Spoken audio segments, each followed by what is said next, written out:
Happy Halo days, everybody. Welcome back to the channel. It's your boy Patman here, bringing you guys a new Halo Infinite video in which we take a look at every single weapon that's confirmed in the game so far from what we've seen from gameplay from 343 themselves. Now, there is one weapon in here that I'll start the list off with that isn't from 343, but I do believe I have good reasons as to why this weapon will be in Halo Infinite, and I'll give those reasons why in a little bit. Now, we're not going to talk about the countless leaks that we've seen from toys because you really just cannot go off of toys and what they have in those toy sets as far as weapons. That doesn't confirm anything. So without further ado, let's get this video started. First one up is going to be the Banished gravity hammer that we see in the Fortnite event. It is the pickaxe that comes with the Master Chief bundle in that game, and we see the Banished logo on here, and that is why I say it's in Halo Infinite, because we know the Banished are the main foes in Halo Infinite. Everything else in this pack looks to be Halo Infinite assets. It's the same version of Chief, the same looking Pelican, so that's why I'm assuming that this is in Halo Infinite. Everything else though that you guys will see on this list is straight from 343 themselves. Now let's keep talking about the Banished weapons. We'll talk a little bit more about the Covenant and UNSC stuff later in the video. Now we have two new weapons for the brutes so far in Halo Infinite, and the first one we're going to focus on is called the Ravager, and as the name implies, this thing is an absolute monster.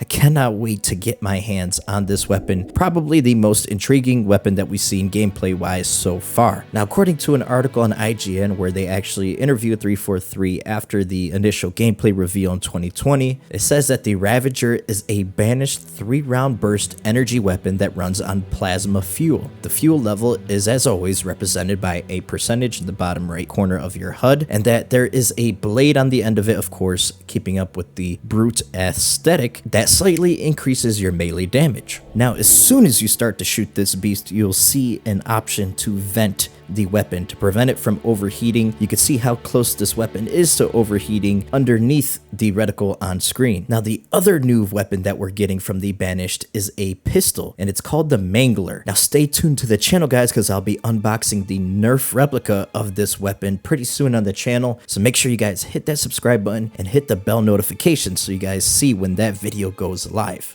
Now, at first glance, the Mangler looks very similar to the Mauler, but the Mauler served more of a shotgun pistol role in Halo 3. This Mangler shoots giant kinetic projectiles that fire more slowly than the UNSC pistol, but they deal more damage. So this has more range to it, and if you're really accurate, you could see this thing doing massive damage in the gameplay trailer. Now, we know about the plasma grenades, the frag grenades, and the spike grenades making a return in Halo Infinite, but we also have a look at a new grenade, which I'm just going to call the skip grenade, which I'm pretty sure is from Destiny as well, but if you guys pay attention to it, it just skips on by. You throw it and it just skips off of objects, and it keeps going, and it leaves behind an electrical field in its wake, electrocuting any enemies that it passes. Really cool looking grenade, and I'm not quite sure who manufactures this. I don't know if it's UNSC, Covenant, Banished, or what, but I want to know what you guys think. Let me know in the comments section down below who manufactures this electrical skip grenade. Now, moving on to Covenant weapons, we have an all-new weapon called the Pulse Carbine. Looks very similar to the original carbine from the original Halo games. However, instead of single shot, of course, it is a burst now. And instead of shooting green projectiles, it now shoots blue ones. Now, we also get a look on a weapon rack, a plasma pistol, and the Needler, both making a return in Halo Infinite. And last but not least, we have the iconic energy sword making a return in Halo Infinite. So awesome to see this weapon back, one of my personal favorites in the series, and it's looking like it's harkening back to the old design from the original trilogy where it was more rounded around the hilt. And I'm probably one of the few Halo YouTubers that actually likes the more angular look that 343 put in. Actually, Bungie did too with Halo 3 was kind of angular, and Halo Reaches was really angular. I like that look better personally. But that about does it for Covenant weapons so far that we know about in Halo Infinite. Let's get on to the UNSC stuff because there is a lot. We'll start with Chief's trusty weapon, the assault rifle, the MA-40, which looks very similar to the Halo Reach version, which was the MA-37, which basically makes the Infinite one the cousin to the Reach one, with the Reach AR featuring 32 rounds per magazine versus Infinite's having 36 rounds per magazine. Now we go from the Master Chief's favorite weapon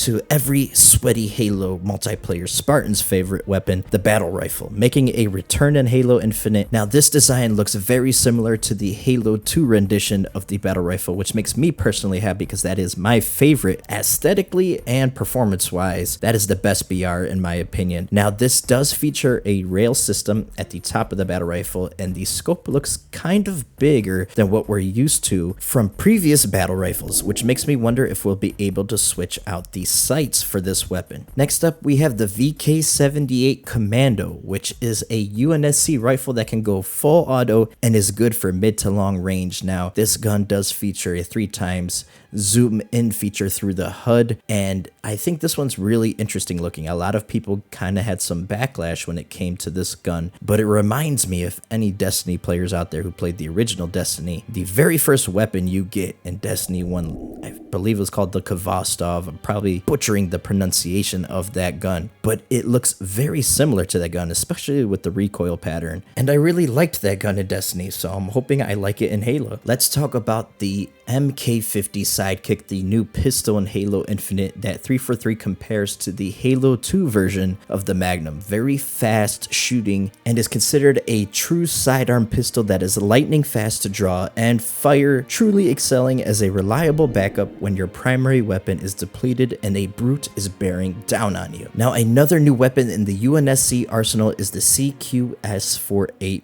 Bulldog, the new shotgun. It is a new UNSC riot shotgun that replaces the classic one. This one is upgraded with a drum magazine and 12 gauges over the classic shotgun's 8 gauge, so slightly lower damage but more room for crowd control with this kind of shotgun, especially with its higher rate of fire. Now 343 does note that there are additional variants to each of these weapons in the game, but the classic Magnum and tactical shotgun aren't currently featured in Halo Infinite, but those could come at a later date. Now when they say different variations, it makes me think we will get different versions of these weapons with different kinds of attachments on them for different kinds of scenarios. When you go to pick up a weapon, it actually tells you the kind of weapon it is, like what weapon class, if it's a kinetic projectile versus some sort of plasma, or even what kind of fire rate it is capable of. So we may even see like the VK78 Commando have a single fire version versus a fully auto version. You could see the BR maybe changing into a single fire weapon, which is something I've actually always wanted since playing the SPV3 campaign mod of Halo CE. If you guys have ever tried that, you know what I'm talking about. I did a video on it a long time ago if you guys want to check that out. Now just recently, 343 has revealed that the sniper rifle and the Spanker rocket launcher will be making a return in Halo Infinite. Not too big of a surprise here guys, but we do have a look at the renders of those weapons in Halo Infinite, and that's really all we have as far as information on them. The last thing I want to go over is equipment in Halo Infinite that is making a return, and 2 new items have been shown off as far as equipment goes, and that is the drop shield, which is a deployable shield that you can actually shoot from behind in cover, but projectiles are blocked coming towards you. So very, very useful looking piece of equipment here. Now, according to that interview with IGN, the old studio head of Halo Infinite, Chris Lee, said that equipment would actually be able to be upgraded in Halo Infinite, which is very interesting indeed. Now, the other new piece of equipment that we saw in the gameplay trailer was the grapple shot, or a grappling hook, and that can be used to pull Master Chief up to elevated areas, get closer to enemies, and even grab stuff like fusion coils that can be thrown back at your attackers. Now, we know equipment performs differently whether you're playing campaign or multiplayer, so not everything you experience in the campaign mode will be able to be accomplished in the multiplayer mode. But that brings us to the end of the video, guys. Those are all the confirmed weapons so far in Halo Infinite. Of course, when we get some new news, I will make an updated video for you guys. Make sure you hit that like button to support future content. And if you're new here, consider subscribing if you want to stay absolutely up to date on all the latest happenings in the world of Halo. Now, I hope to catch one of you in the comment section of a previous video of mine or a future video of mine. Until that time comes, I'm your boy Patman, and I'm out.